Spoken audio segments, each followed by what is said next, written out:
Hi, this is Eric Smith. I'm the editor of the Dispatcher's Office, part of the Operations Special Interest Group. And this is the presentation I gave on November 12th that unfortunately Zoom did not record because I forgot to push the button. So I'm re-recording this through PowerPoint. Be happy to answer any questions. My contact information is at the end. So let's get started. The example I'm using is the railroad that I'm in the process of building. It's called the Northstar Subdivision. It is proto-lanced, representing traffic in and around Minneapolis-St. Paul. I lived up there off and on for 4 years, and is a railroading hub. It's lots of possibilities for modeling. Canadian Pacific, or now Canadian Pacific Kansas City, as it's become, is the primary railroad. It's my favorite one. But we also have traffic from BNSF, Canadian National, and Union Pacific. I'm also planning to build a branch line at the lower deck of the peninsula, representing the Twin Cities and Western Railroad. It's a short line that serves a number of the smaller towns in Minnesota. This is a multi-deck layout, as I said, partially constructed in part of my 26 by 46 basement. The main line will be about 450 feet long, including a helix to go between the middle deck and the top deck, as well as a small helix that will go down from the middle deck down to the bottom. The bottom layer can be operated from a chair for people who can't stand for long periods of time. I'm using Code 83 track, using Digitrax for DCC. I do have JMRI integrated with RR Circuits products for my detection, turnout controls, and eventually signaling. And most important, the railroad's designed for operations. I'm a big fan of operations, and I've designed the layout to accommodate it, possibly to the point of having way more industries on it than are really there these days. But as in all things, refer to world number one, it's my railroad. So as I've talked about in previous videos, every operating railroad has two things it has to manage: how to move the trains and how to move the cargo. Moving the trains, there's a number of common ways to do it. Places who have yard limits, the rules are just don't run into anybody, keep your speed down. I've also done this in open houses on some of the clubs I've been at, where the main thing is just don't run into the train ahead of you. You know, if you need to stop the train to keep spacing, do that. Number of railroads will do what they call either mother may I or verbal authority to say you can go from point A to point B, don't go past it. You might be using signals, whether you're using paper signals that we've covered before with the Operation SIG sessions that were on Bruce Carpenter's railroad and others. There's an article in Model Railroader about it. You might be using simple timer signals, such as the ones from Azatrax, where once you've passed a signal, it goes red. After a certain amount of time, it goes to yellow, and then it goes back to green. You might also be using manual set signals, some of the CTC boards that I've seen on some amazing railroads. These signals are set by the dispatcher, or you could have an automated signaling system. So some of the things that JMRI supports will do that based on block detection. The other option is timetable and train order. In my case, I'm planning for signals using RR Circuits detection and signal hardware, with JMRI used as the management software. I've been doing detection already, since trying to do detection after the fact is problematic, so I put it in at the beginning. Even if I don't end up having signals on this railroad, I'll still be able to do that. But what we're really here to talk about tonight is how to move the cargo. Okay. Moving cargo, there's lots of different systems you might have, and I've operated on railroads where all you have is mainline trains. There is no switching with those trains. The goal is to simply run as many trains as you possibly can without any stops. This I find personally boring. I like a mix of operations types, as do most people who do operations. You can do a simple swap system, where if there are two cars in the siding, you're going to leave two of your cars. I've done this on both small scale railroads as well as some 1/8 scale ride-on railroads. It's a perfectly good system. It's a simple way to get into operations. The Rockford cards, where it's essentially a written, if you take a look at the January 2022 issue of the Dispatcher's Office, we talk about that. This is used out in Rockford, Illinois. I'm sure it's used lots of other places as well, where it's basically a handwritten list of routing for the car. You know, it goes from the Industry 1 to Industry 2 to Industry 3. And as you take it between spots, you simply put your initials or a code or a date or something in the box so that the next time the car is moved, the next operator knows how to use or knows where it needs to go. Car cards and waybills are certainly very common. The 4-cycle waybill is probably the most common one I've seen. However, there are other variations, 1-cycle, 2-cycle, and so on. Switch lists are also common. Whether you write them out by hand, you computer generate them with a number of pieces of software. JRMI Operations Pro works on switch lists as well. What we're going to talk about tonight is a different system. Or let's talk about the car cards and waybills. With this, you have one card per car.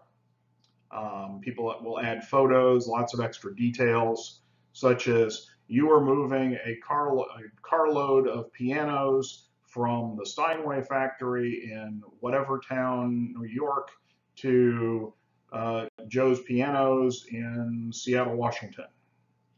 Well, okay, but we're modeling Chicago. So some of that can be, you know, it may or may not be helpful. And if you don't happen to know where the places are, now most people know where Seattle and Chicago are, but if you're dealing with very small towns in the place that you're modeling, not everybody's going to know the geography. The handiness of having the cards that you can line up and figure out, okay, where are these trains going? Figure out which cars you need to pull, which you need to drop. Some people will actually put them on the railroad, and some people will freak out when the photos are taken of those car cards leaning up against the train cars. Well, again, it's your railroad, do as you see fit. You do have the ability to swap out waybills in a car to mix up the traffic, so you're not constantly moving this one hopper back and forth between two spots, because if you're constantly operating on the same railroad, that's going to get very dull. This is a common system, so most people who've done any operations have used them before. They don't need a lot of explanation. As I said, the most common thing is to just understand what the geography is. Now, car cards and waybills do have some disadvantages. Reading the car numbers on the cars, as I found with my recent purchase of a pair of bifocals this past week, the car numbers are getting smaller, especially in small trains such as N gauge, and when they're heavily weathered, it may be very hard to read them.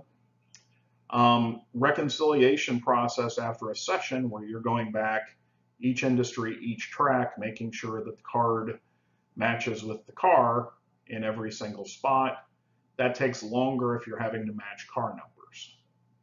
And the idea of having, you know, I've seen some operating sessions where the waybills are actually real live waybills, you know, that would be similar to what's used in the real world.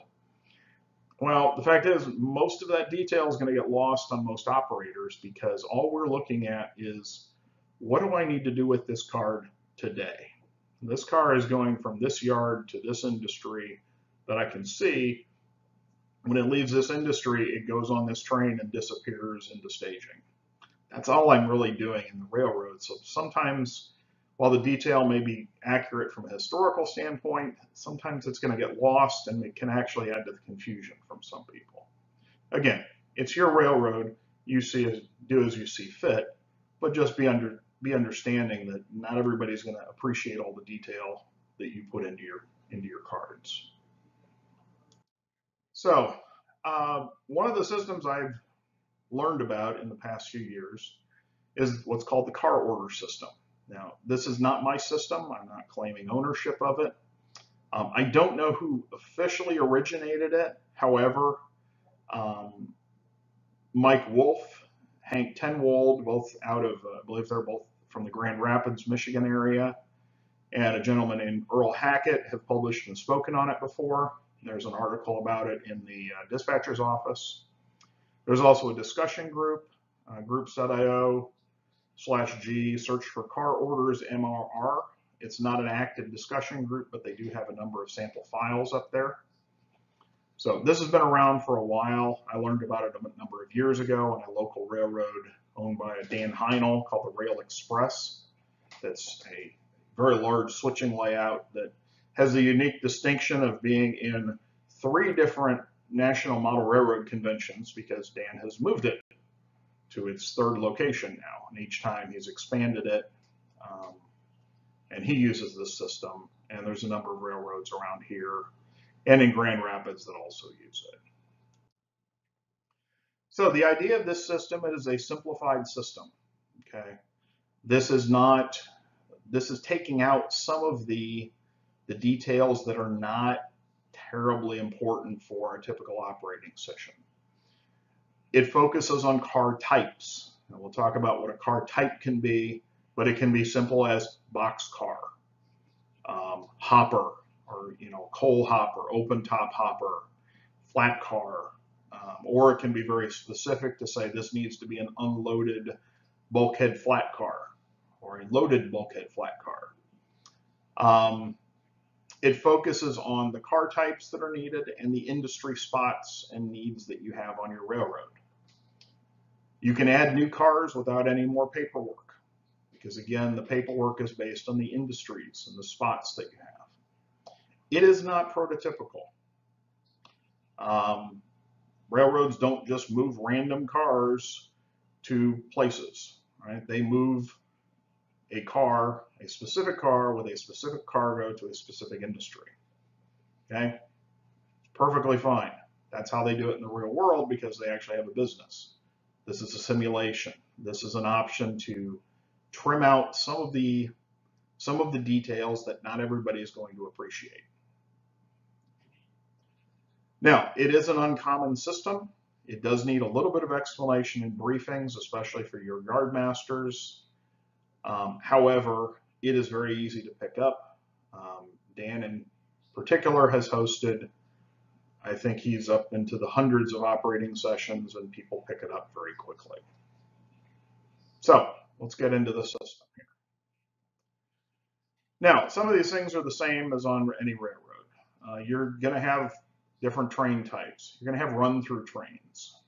This might be unit trains of, say, a unit coal train, oil tankers. It might be intermodal, stack trains, spline trains, flat cars with containers and trailers. You might even do passenger trains that have no switching. Or you stop here at this station, remove your baggage car, grab the one that's there. Right? Very minimal switching. You might have special trains. On my railroad, I have a Canadian Pacific steam engine, the Royal Hudson, that will haul a passenger train of some old Bud and heavyweight passenger cars. I might run that during a session as a special rail fan exhibit edition. I also have a Northstar commuter train that is the train that runs into Minneapolis from up into the northwest suburbs twice a day in that area. You might run a maintenance of way train. There's all sorts of different fire train I've seen where you're running it out into the fire areas out west and so on. What we're going to focus on are 2 other types of trains. Local trains, which originate from a yard, serve towns and industries, and come back. And then manifest trains, which are basically mixed freight. They only move cars between yards on the railroad. In my case, they go from staging through the yards back to the other end of the staging.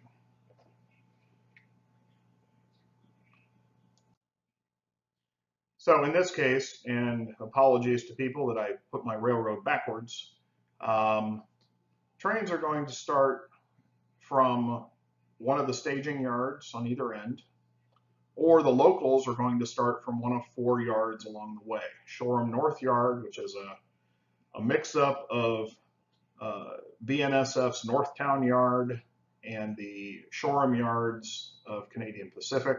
I've kind of mashed them into one big yard because I only have one main line. There will be a yard at a Maple Grove that is on the lower or in the middle level. There is a small yard at Buffalo, which is at the upper level. Both of those are just on either side of my helix. And then another small yard at Glenwood. And then finally, the staging yards, they are not switched, they are simply parking tracks. Unfortunately, due to space, I don't have room to make it a active staging yard that some of the railroads have.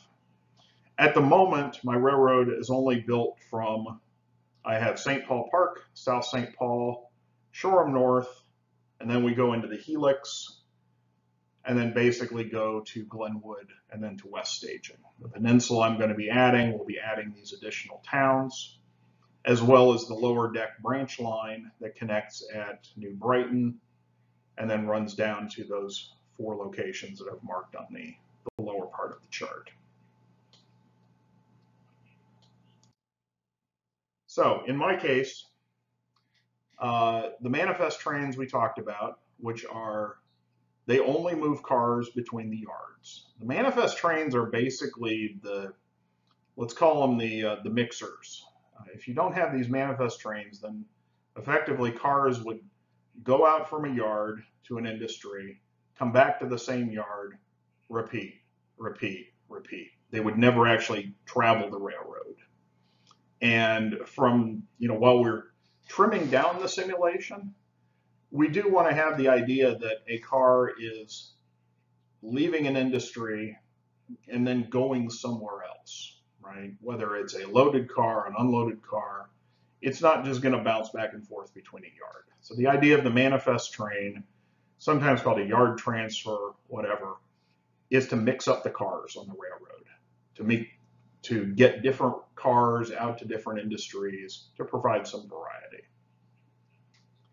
Now the local trains switch the industries, and each yard that I have that I'm planning on originates the local trains for the nearby industries and towns. Shoreham North Yard is the largest yard. It will service 6 different towns on the railroad. Actually, it service 8 because I left out St. Paul Park and South St. Paul. So it'll be serving 8 different towns. Maple Grove Yard will be serving, I believe, 2. Buffalo Yard will be serving 2 towns plus the industries around Buffalo. And then Glenwood Yard will be serving 2 town areas. Now that's subject to change. We'll have to see how things work out once I get it built. But my railroad will have way more industries than reality. Obviously, the railroads are not serving these places as much as they used to, but hey, refer to rule number 1. It's my railroad. These are some examples of the car cards that I have at the moment. These are all from my St. Paul Park switching district. And if you note up the top, it just says car order. This is looking for a tank car. Now, it is not being specific as to whether this is an oil tank, whether it's a food tank, whether it's how big the tank car is. At this point, the card is just looking for a tank car. Can you make it more specific? Of course, we'll talk about that. At the moment, we're keeping it very simple. So this particular card, as it looks right now, would start in this would come out of Shoreham North Yard, okay, because it's going to St. Paul Park. This particular card means that this tank car is going to sit here it's going to be delivered during one session, it will wait during the next, and then get picked up at the second session. The next car order is a boxcar order. This particular one will be set out during this session and be picked up during the next one. The final one is a covered hopper, and in this case I've specified that I wanted a 50 to 60 foot covered hopper, mostly just to distinguish between it and the short 40-ish foot covered hoppers that are used for cement and that dry product. This one is also considered a hold. On the back, when the car is ready to be picked up, the instructions get a little bit different. Here, what we're going to do is we're going to specify that this particular tank car on the left is going to go on the Canadian Pacific Manifest westbound. Because St. Paul Park is close to the east end of the railroad, we only want it to go west, because otherwise it would go right back into staging and never really leave. The other two cars are destined for the Union Pacific, but all three will return to Shoreham North Yard. So here's how the statuses work. The card starts as an unfilled order sitting at Shoreham North Yard. This card basically sits in a bin, and as manifest trains stop at Shoreham North, they look at the unfilled orders to determine, do any of the cars in my train match an unfilled order? If they do, then the car is pulled out of the train and dropped in a location designated for filled orders. The card is moved to a box that says filled orders, and it's up to the yard master to move that car into the appropriate track for the industry in question. So in my case, there are tracks lined up for each of the local locations, so St. Paul Park, South St. Paul, and then the eventual locations will be down in the peninsula and down in the branch line. So the cards are basically sitting there as filled orders. At some point, the yard master decides to make up a local train to serve one of those towns, let's say St. Paul Park, because that's the cards we're using. Once the cars are delivered to their locations, the cards are put into the set-out box. Now, this includes both ones that are marked as set out and hold. Between sessions, the superintendent, me, will go look at those cards and take the set-outs, move them to the pickup box, take the holds out of the set-out box, and put them into the hold box. After the following session, the holds will then go to the pickup box. That's how you can kind of keep track of how long a car has been there in hold. The one example I have at the moment is there's going to be a grain silo that has 2 tracks. You'll bring in, it can accommodate 5 hoppers at a time, and the instructions to the crew will be to basically, if there are cars in the dump track, then you need to move those to the other track in the location, and then you could put your 5 cars into the track for the unloading dump under the cars. Now, once the car has been picked up, it is taken back to its originating yard, in this case Shoreham North, and it's put onto the track designated for that particular manifest train. In this case, either the UP westbound or the CP westbound. So the next time the manifest train comes through, it grabs whatever cars are going in its direction and its railroad, and it goes onto the next yard.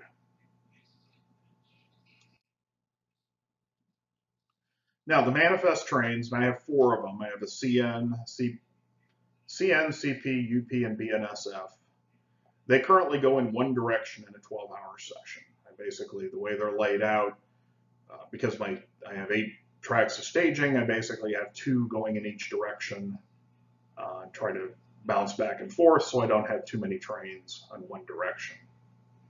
As we said, the manifest job is to stop in each yard and drop any cards that match an unfilled order. As we talked about during the virtual meetup, does this lead to cherry picking? Yes.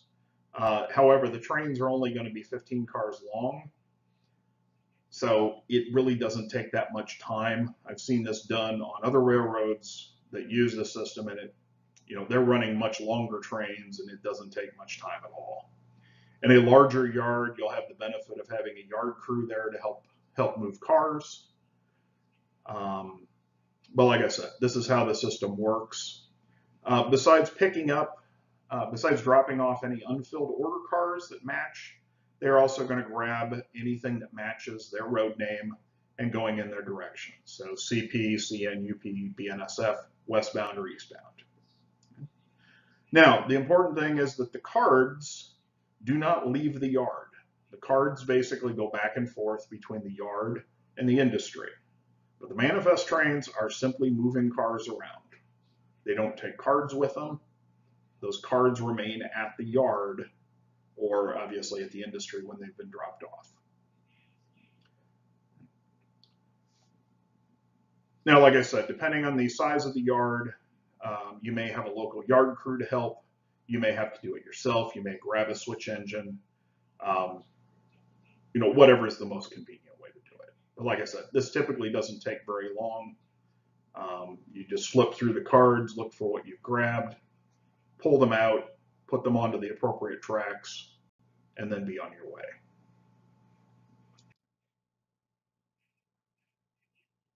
Now, when the cars are coming back to the yard, when they've been picked up and they're bringing back to the yard, any of those cars that are coming back from an industry, they're basically out of play.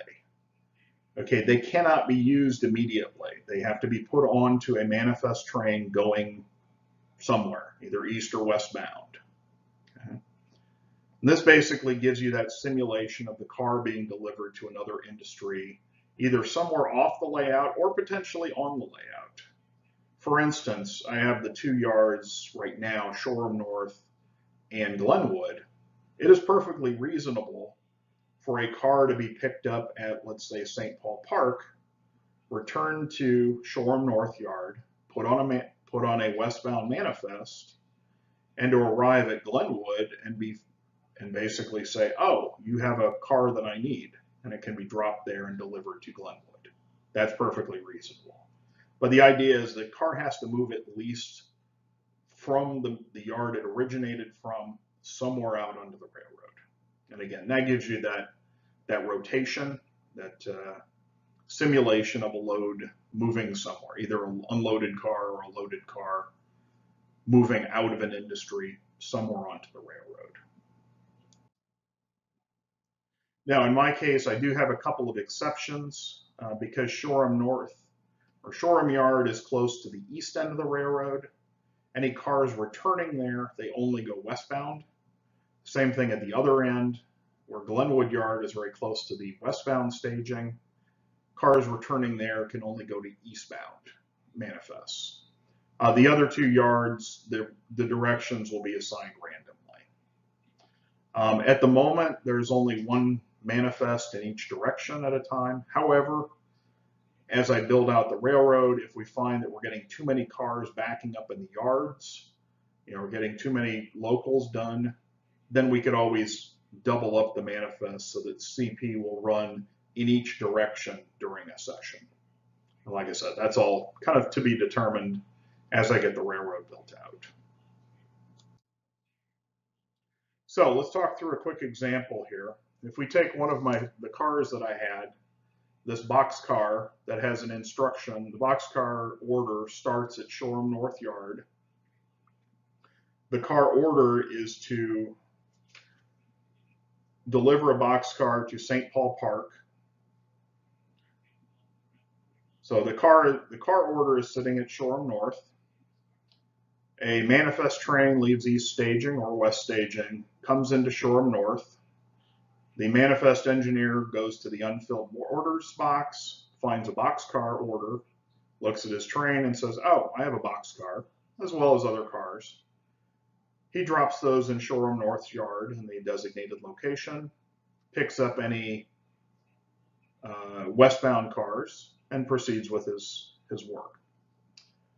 At that point, the boxcar card is put into the filled orders slot, and at some point, the yard master will get it out of the filled orders, move the car to the designated track for St. Paul Park. If the manifest engineer doesn't do that, like I said, some of these things are, we'll call them theoretical, but, and build the local for St. Paul Park. At that point, the card for the boxcar will go with the local engineer to St. Paul Park. This particular one says set out, and whether it's a set out or hold, it would go into the set out box by the industry at St. Paul Park. And that car is basically done for the session. Next session comes around. The superintendent, me, has moved this car from, or moved the card from the set out box to the pickup box and flipped the weigh-bell over, or flipped the car card over to the pickup side, which specifies that this car needs to be picked up and delivered to the Union Pacific westbound train at Shoreham North. So at some point, the yard master will generate the local to St. Paul Park. Train will come over, drop cars, grab the pickups, take them back to Shoreham North, and this particular car will be put on the outbound track for the UP westbound. At some point, the UP westbound will leave East Staging, stop at Shoreham North, pick up this car, add it to its train, and that car is basically done until the train runs into another pickup order or another car order for a boxcar. The card remains at Shoreham North and is returned to the unfilled orders box. And that's basically the cycle of that train car. Now that boxcar may be on the manifest train only until it hits the next yard in Maple Grove, Buffalo, or Glenwood, or it may make it to West Staging and be on the train for some indeterminate amount of time. We don't know. The manifest trains essentially work as storage tracks for unused cars. Eventually, I hope with the places I'm planning, I may have very short manifest trains because I'm short cars, and then I get to go to the hobby shop or go online and buy some more cars. I'm looking forward to that.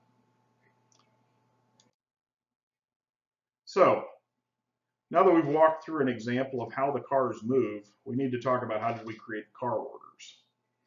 The key thing here is that you are looking at each industry, each spot, and each track that you have, and figuring out how many car spots you have at each industry. Let's say we look at a industrial building, a building flat on the side of a piece of backdrop. That could probably take anything, but maybe you've decided that, well, I've got some bulkhead flats that I'd like to move. I have some box cars, so you say, okay, I'm going to put a box car in spot 1 and 2 bulkhead flats in spot 2 and 3. Okay, those are your car. Those become your car cards, your car order cards in this case. Now, could you have 6 bulkhead flat cars on your railroad? Sure, that's perfectly fine. If you only have 1 bulkhead flat car, but you have 2 car spots, you're never going to fill more than 1, right? That works perfectly fine. However, if you have more than 1 car order for the same spot, well, now you're going to have a problem, because at some point you're going to end up with a train that has, let's say you made 4 spots when you only have 2 available. You're going to end up with a train that has 4 cars destined for that 2-spot track, and now you've got a problem. Now, you could certainly say that, okay, well, if there's not room, then put the extra cars on this track. Or you can simply say, you know what, just stick to 1-to-1 and be done with it. I've gone to 1-to-1 for now.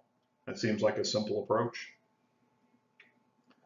If you're expanding your railroad, and you add a new industry or a new track or an interchange or whatever, you just count the spots and make cards for each one. Okay? Somebody asked about simulating an interchange with another railroad. Okay? There's no reason that your car type can't simply be any. You could say that this interchange will accept 4 cars, and they can be of any type. Or you could say it will take 4 cars that are Canadian national. If you're simulating a time where, an older time where the cars had to return to that railroad. I mean, we do that now too. It's just with so many that are in pool service and so on, it may not be as big of a deal for you. But you can make those spots wherever you want on the railroad, and those simply generate more opportunities for traffic. And like I said, going through this, you kind of have to match up what cars you have with what industries you need to build, which you may have already done. But in my case, because mine is basically a blank slate, I'm looking at the cars I have and saying, oh, well, I guess I need to have this type of, or I'm going to say that this is maybe this generic industry is something dealing with frozen foods. Or maybe I need to have I have these auto racks. Do I want to have a place to unload them? Or do I just want those to move around as extra cars in the manifest trains? It gives you a lot of different options.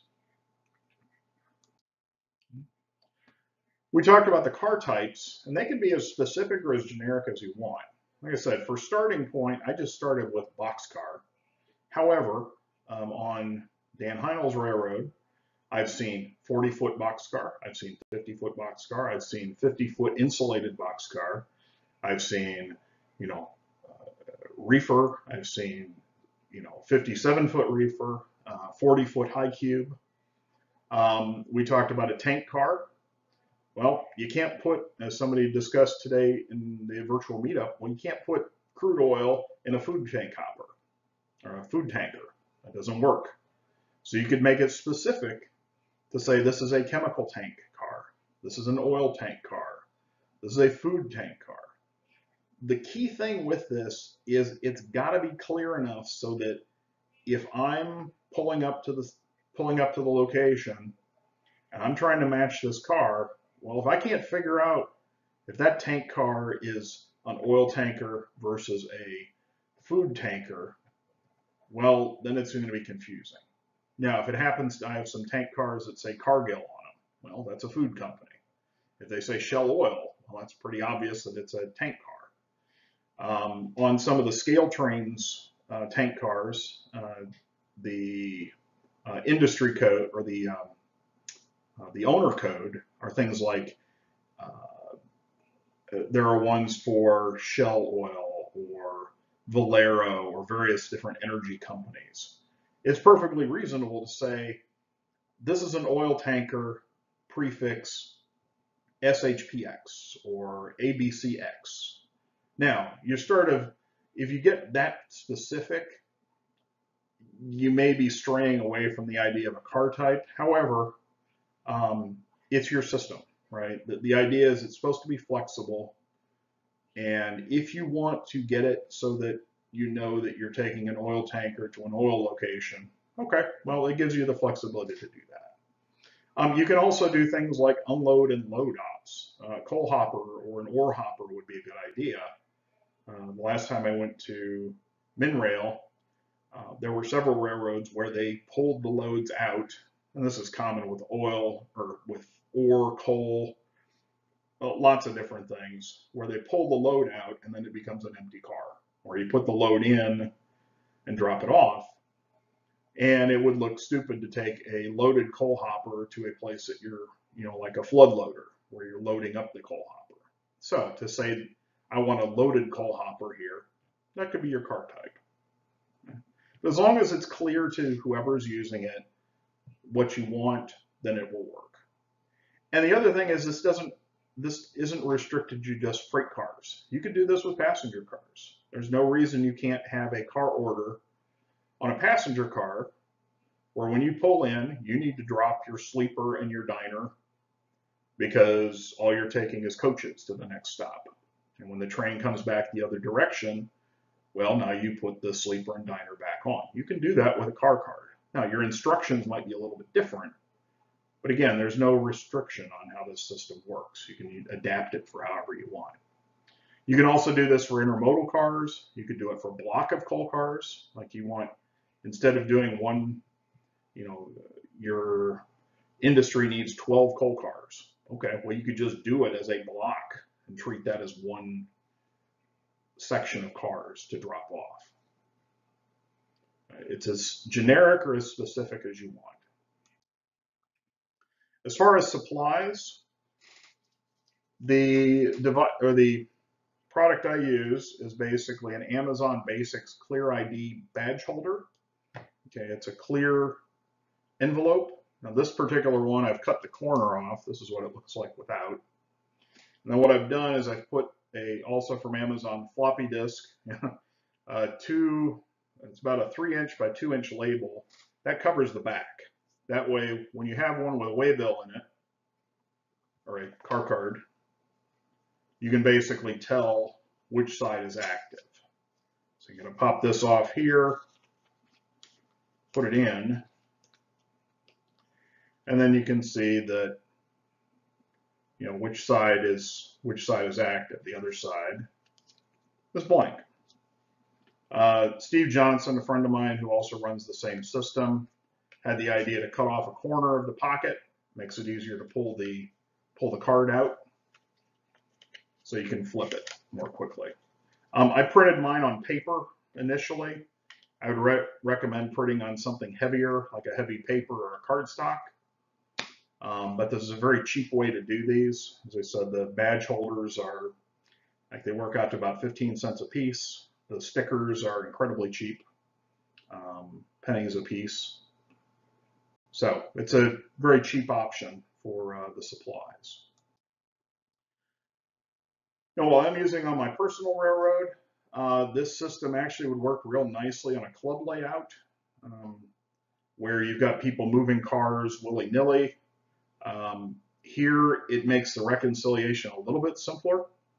You're not worried about where that particular car number is on the railroad, just is the right car type there.